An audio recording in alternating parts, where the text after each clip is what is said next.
The Tower of London is an internationally famous monument and one of England's most iconic structures. William the Conqueror built the White Tower in 1066 as a demonstration of Norman power, siting it strategically on the River Thames to act as both fortress and gateway to the capital. It is the most complete example of an 11th century fortress palace remaining in Europe. A rare survival of a continuously developing ensemble of royal buildings, from the 11th to 16th centuries, the Tower of London has become one of the symbols of royalty. It also fostered the development of several of England's major state institutions, incorporating such fundamental roles as the nation's defence, its record-keeping, and its coinage. It has been the setting for key historical events in European history, including the execution of 3 English queens. The Tower of London has outstanding universal value for the following cultural qualities. For both protection and control of the City of London, it has a landmark siting. As the gateway to the capital, the tower was in effect the gateway to the new Norman kingdom. Sited strategically at a bend in the River Thames, it has been a crucial demarcation point between the power of the developing City of London and the power of the monarchy. It had the dual role of providing protection for the city through its defensive structure and the provision of a garrison, and of also controlling the citizens by the same means. The tower literally towered over its surroundings until the 19th century. The Tower of London was built as a demonstration and symbol of Norman power. The tower represents more than any other structure the far-reaching significance of the mid-11th century Norman conquest of England, for the impact it had on fostering closer ties with Europe, on English language and culture, and in creating one of the most powerful monarchies in Europe. The tower has an iconic role as reflecting the last military conquest of England. The property is an outstanding example of late 11th century innovative Norman military architecture. As the most complete survival of an 11th century fortress palace remaining in Europe, the White Tower, and its later 13th and 14th century additions, belong to a series of edifices which were at the cutting edge of military building technology internationally. They represent the apogee of a type of sophisticated castle design, which originated in Normandy and spread through Norman lands to England and Wales. The property is a model example of a medieval fortress palace, which evolved from the 11th to 16th centuries. The additions of Henry III and Edward I, and particularly the highly innovative development of the palace within the fortress, made the tower into one of the most innovative and influential castle sites in Europe in the 13th and early 14th centuries, and much of their work survives. Palace buildings were added to the royal complex right up until the 16th century, although few now stand above ground. The survival of palace buildings at the tower allows a rare glimpse into the life of a medieval monarch within their fortress walls.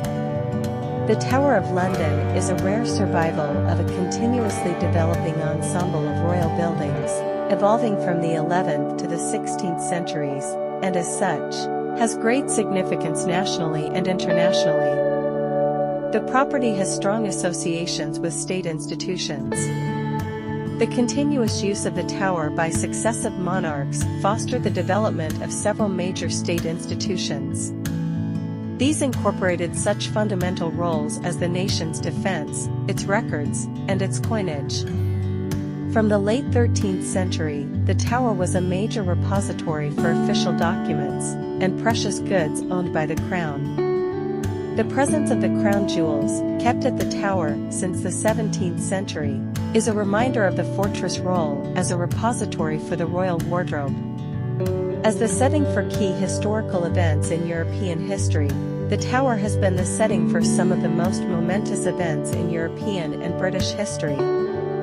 Its role as the stage upon which history has been enacted is one of the key elements which has contributed towards the tower's status as an iconic structure.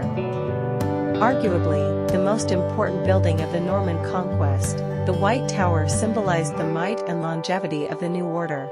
The imprisonments in the tower of Edward V and his younger brother in the 15th century, and then, in the 16th century, of 4 English queens, 3 of them executed on Tower Green, and Boleyn, Catherine Howard and Jane Grey, with only Elizabeth I escaping, shaped English history.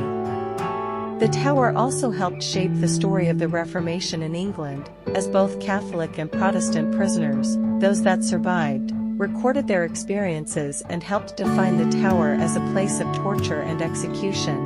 Criterion: 2. A monument symbolic of royal power since the time of William the Conqueror. The Tower of London has served as an outstanding model throughout the kingdom since the end of the 11th century. Like it, many keeps were built in stone, e.g. Colchester, Rochester, Hedingham, Norwich or Carisbrooke Castle on the Isle of Wight. Criterion: 4. The White Tower is the example par excellence of the Royal Norman Castle, from the late 11th century. The ensemble of the Tower of London is a major reference for the history of medieval military architecture. Integrity: all the key Norman and later buildings, surrounded by their defensive wall and moat, are within the property boundary. There are few threats to the property itself, but the areas immediately beyond the moat and the wider setting of the tower, an ensemble that was created to dominate its surroundings, have been eroded. The tower's landmark siting and visual dominance on the edge of the River Thames, and the impression of great height it once gave, all key aspects of its significance, have to some extent been eroded by tall new buildings in the eastern part of the City of London, some of which predate inscription. Some of these have, to a degree, had an adverse impact on the views into, within and out of the property. The tower's physical relationship to both the River Thames and the City of London, as fortress and gateway to the capital, and its immediate and wider setting, including long views, will continue to be threatened by proposals for new development that is inappropriate to the context. Such development could limit the ability to perceive the tower as being slightly apart from the city, or have an adverse impact on its skyline as viewed from the river. Authenticity: the role of the White Tower as a symbol of Norman power is evident in its massive masonry.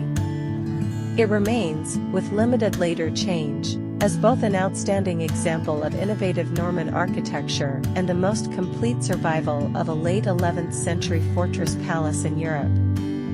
Much of the work of Henry III and Edward I, whose additions made the tower into a model example of a concentric medieval fortress in the 13th and early 14th centuries, survives. The tower's association with the development of state institutions, although no longer evident in the physical fabric, is maintained through tradition, documentary records, interpretative material, and the presence of associated artifacts, for example, armor and weaponry displayed by the royal armories. The tower also retains its original relationship with the surrounding physical elements, the scaffold site, the prisoners or Watergate, the dungeons, that provided the stage for key events in European history, even though the wider context, beyond the moat, has changed. Its form, design and materials remain intact and legible as at the time of inscription, accepting the fact that extensive restoration had been undertaken during the 19th century by Anthony Salvin in a campaign to remedievalize the fortress. The tower is no longer in use as a fortress, but its fabric still clearly tells the story of the use and function of the monument over the centuries. The fabric also continues to demonstrate the traditions and techniques that were involved in its construction. The ability of the tower to reflect its strategic siting and historic relationship to the City of London is vulnerable to proposals for development that do not respect its context and setting. Protection and management requirements.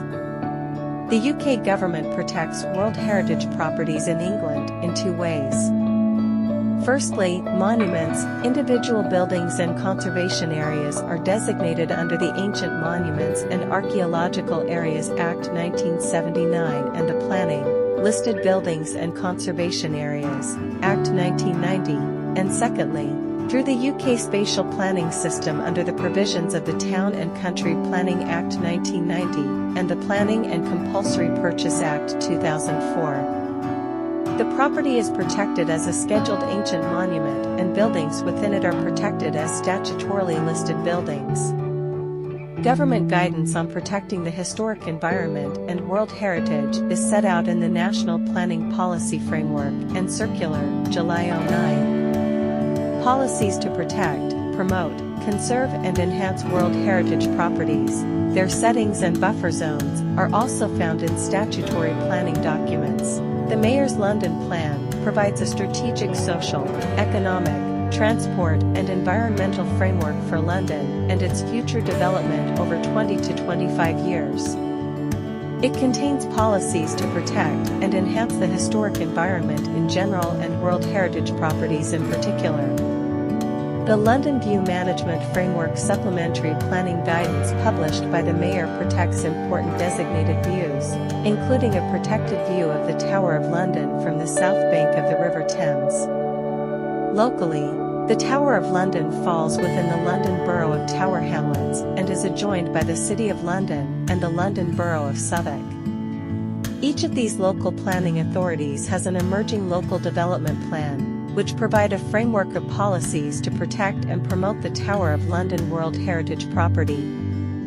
The Tower of London World Heritage Site Management Plan is reviewed regularly.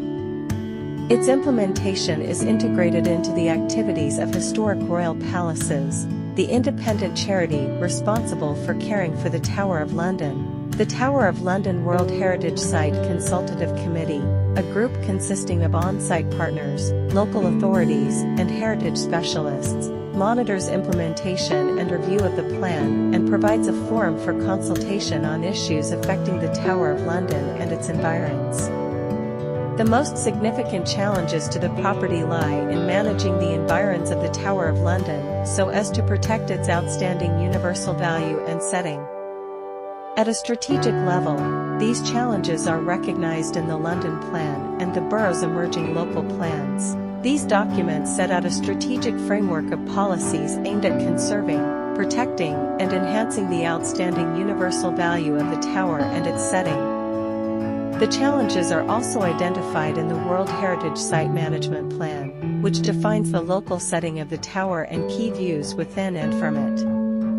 Objectives in the plan to address the challenges are being implemented, for example, through a local setting study that informed understanding of the immediate setting of the property, and through work on the property's attributes, although pressures remain significant, particularly in the wider setting. Discussions take place as part of the management plan review regarding how best to ensure continued protection of the outstanding universal value of the property and its setting.